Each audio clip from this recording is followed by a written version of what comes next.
But we start today with the pain at the pump as gas prices break new records every single day. President Biden today not ruling out a potentially major move as he looks for solutions both at home and abroad.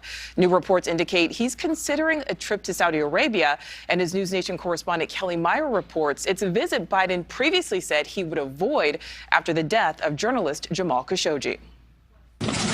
Pressed by reporters today, President Biden giving the strongest sign yet that he'll go to Saudi Arabia, a country he has called a pariah. There is a possibility that I would be going to meet with both the Israelis and some Arab countries at the time, including, I expect, would be Saudi Arabia. The trip, expected in the coming weeks, comes as Americans are paying record prices at the pump. And the president's remarks come a day after Opec, the oil cartel led by the Saudis, said it would boost production by almost 650,000 barrels a day, a move many hope will help drive down the skyrocketing price of gas here at home. Biden would be the latest in a succession of presidents who have worked to strengthen ties with the Saudis, leaders of an autocratic regime often criticized for their human rights record and crackdowns on civil liberties, but who oversee an operation that exports far and away more oil than any other country in the world. Some who have dealt with the Saudis argue that it's a delicate balance. Neither the Biden administration nor any other U.S. administration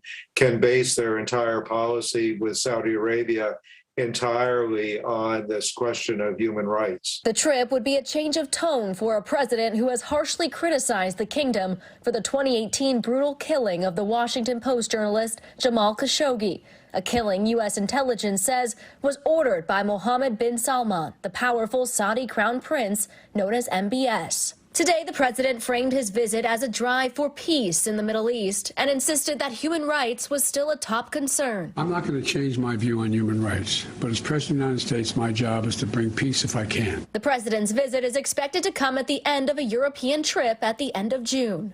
Kelly Meyer, NewsNation. Thank you for watching. Go to newsnationnow.com to find NewsNation on your television provider. And don't forget to click the red subscribe button below to get more of NewsNation's fact-driven, unbiased coverage.